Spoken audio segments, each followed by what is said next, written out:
Alright, good evening. Welcome to Jake episode. Vlog ko lang tong nabili kong helmet. Nabaklas ko na siya actually. Ito.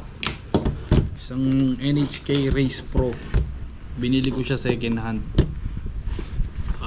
Kaya ko siya binili second hand. Actually maganda pa siya.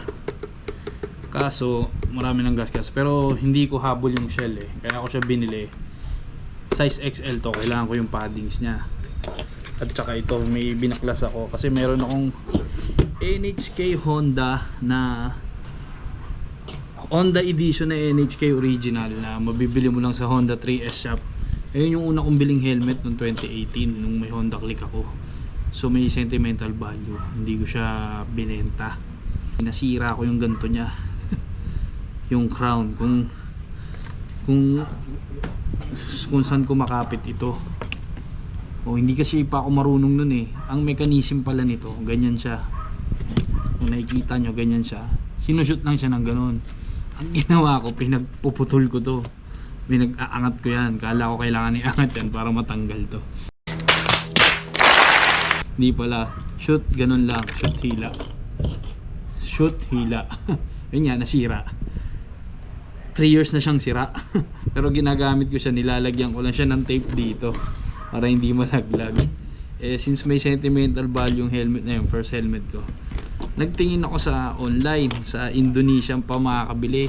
Pag bumili ka ng padding tsaka to, abutin ka ng more or less 3,700 plus shipping para bumili ng helmet. Mahal pa sa helmet, kaya naganap akong second hands. Anyway, yung Honda ko dati is eto siya. Size nito is large lang. Ito XL to. Lumaki yung mukha ko, tumaba ako. Kaya masikip na siya sa akin. Sakto, kaya ko rin siya binili. Yung padding niya kasi is XL. Manipis to. Kasi yung mga helmet, same shell lang yung mga yan. Nagkatalo sa padding. Ito kasi large, kaya masikip yung padding. Tingnan nyo, ang ganda-ganda niya po. Ito siya. Tingnan nyo gaano pa kakakinis to. Ang ganda-ganda pa nito. Matte red na NHK Race Pro Honda. Matte red. Rare na to, pero meron pa ibang 3S nagbebenta. Matte red to, nilalagay ko lang dito yung yung mga pang matte na wax para ma-maintain. Although may gasgas na to, pero hindi halata. Tsaka normal lang yan yung gasgas sa helmet kasi nga kaya nga helmet to protect your head. Hindi puro forma. Matikuloso lang kaya malinis. Ayan, papakita ko sa inyo yung nasira nya. Ay, nasira ko. Ito, ayan ang nasira nya. Hindi na siya kumakapit dito. Ayan, nasira ko yan. Lahat ng paddings nito, pati yung crown, ililipat ko dito. Pero hindi ko siya malilipat ngayon. Kasi, second hand to, ang baho ng helmet. Lalabahan ko muna siya.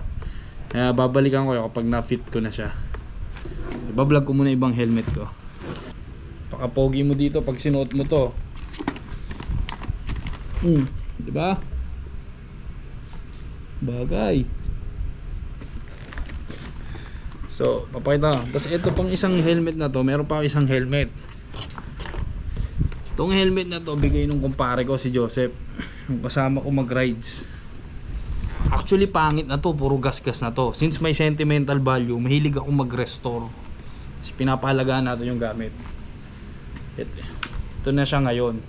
Dati ang kulay nito is matte, gloss black. Tapos may mga gasgas na siya, ilang beses na nabaksak. Marami siyang gasgas.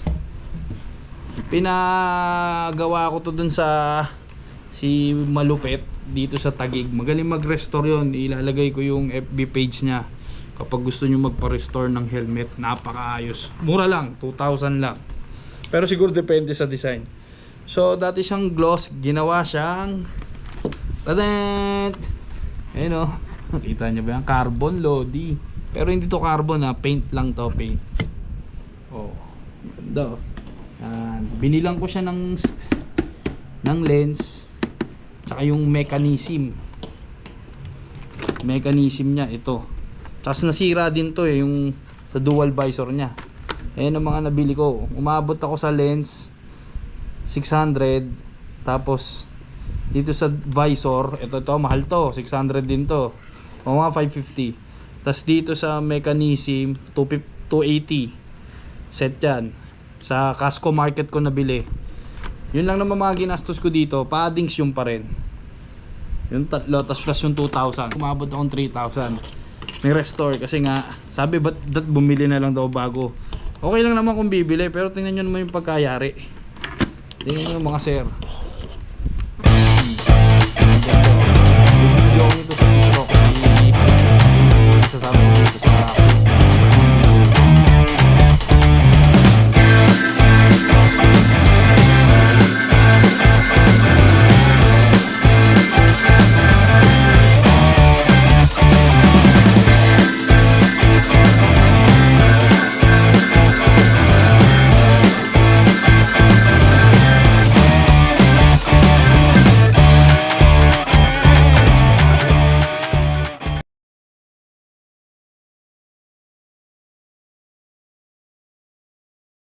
ng video na to.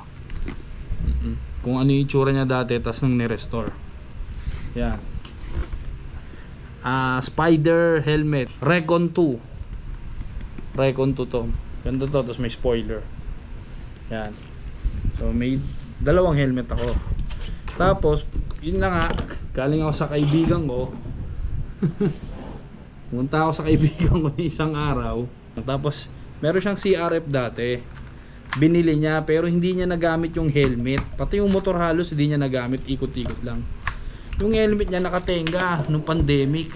So 3 years na. Magti 3 years tenga yung helmet. As in brand new pa. Bili niya dun is 4,985.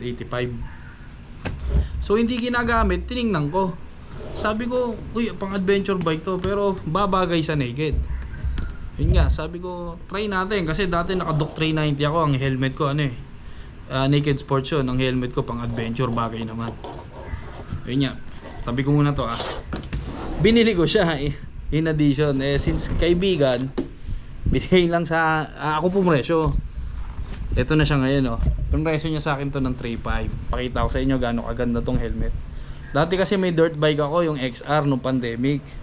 Kaso yun nga, sumakit yung likod ko, gawa ng sciatic. Binenta ko muna kasi hindi compatible sa likod ko yung ganung motor. Pangarap kong bilhin to sa XR ko. Kaya ko naman bilhin, nakalista na. Kaso binenta ko na yung XR ko kaya hindi na ako bumili. Kung nawala yung XR, tsaka ako bumili. Kasi nga etong gusto ko talagang helmet, pula. Pula to bago pa See, brand new yan, loading, kinis. Magti 3 years ng tulog to. Pioneer.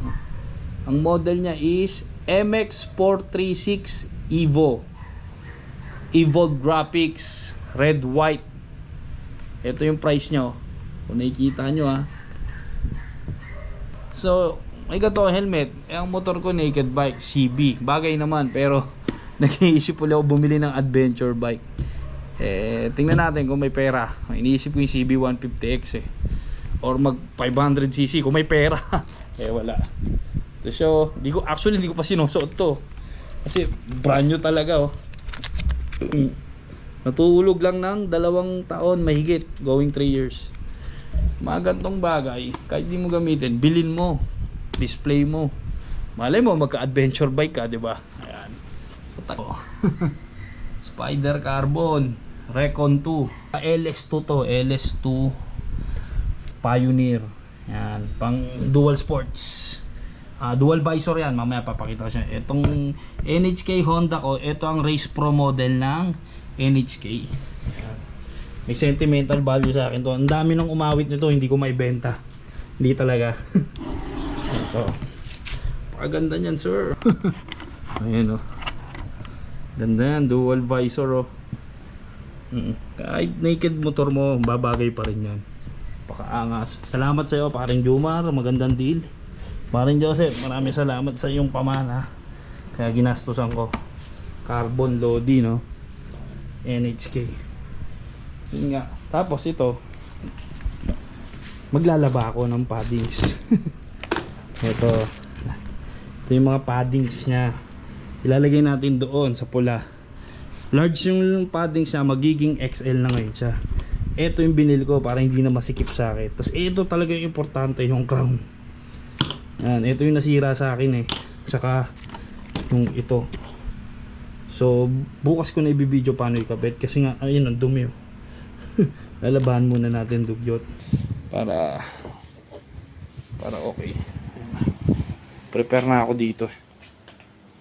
Cellphone na lang gamit ko kasi yung GoPro babad ko muna to ng 15 minutes tapos babalikan ko mamaya, lalabahan ko. Ito rin natin bukas malinis na to. Bukas ng umaga kabit ko na siya bago pumasok ng trabaho. So ito may alaga ko mulberry. Sana magbunga. Anyway, see you tomorrow. Adios. 2,000 years later. Good evening. Balik uli tayo sa ating gawain. Ito na yung mga nilabahang kong padding na ilalagay dito. From large gagawin nating XL. Yan, kakabit na natin yan. Mga materialis natin is rugby na gagamitin ko. Kasi parang hindi siya didikit dito sa taas eh. Kasi mayroon siyang dating face. Ito yung crown niya, ikakabit natin siya dito. Medyo madugo to.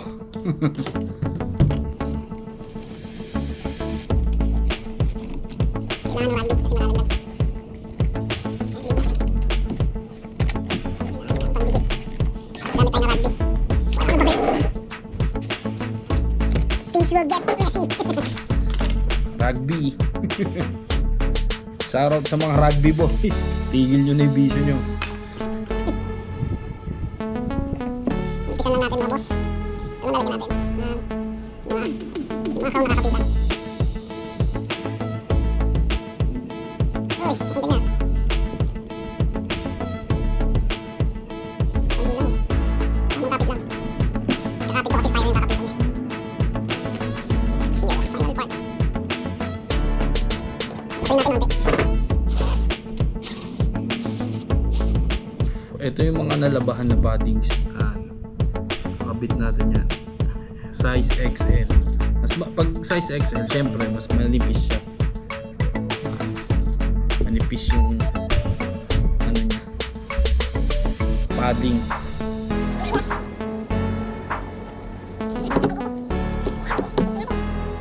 Medyo hindi dumikit na umapit naman pero hindi ganun kalapat. Mukhang kailangan ko siyang lagyan ng palaman. Iniisip ko itong tape pabalik ta rin pero baka manipis pa. Meron akong double sided tape. Ito medyo makapal to para palaman, para dumikit lang.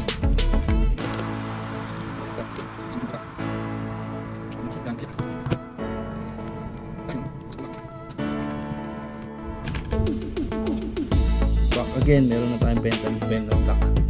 Kita ko sa gamit ng anak ko. Walayan lang natin yung white.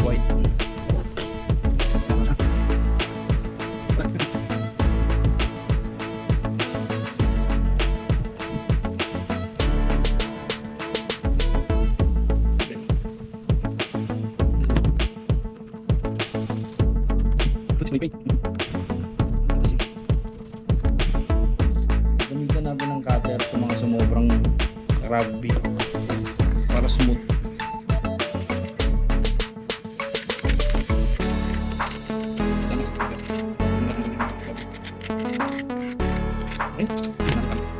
Bitin muna natin ha. Ating DIY.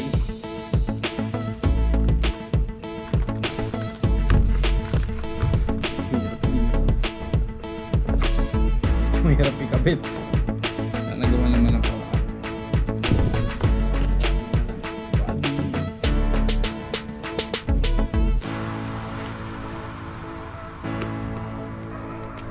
Last pad.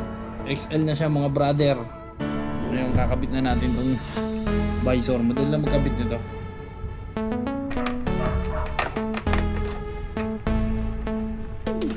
Kabit na yung isa.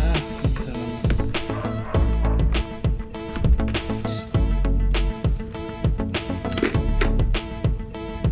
Wala mo lang naman siya mag-shoot eh. Bolt lock. Bolt. Kabit na.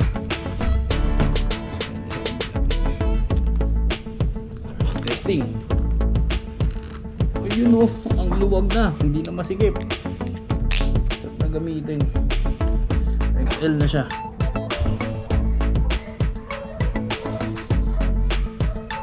Boss, my one and only.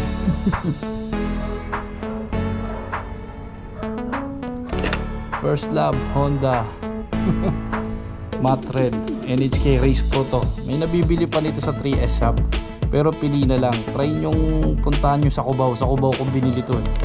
Yung Honda na malaki doon na shop. Meron pa niyan nito. Dang, tatlong helmet, okay na ako. Solid.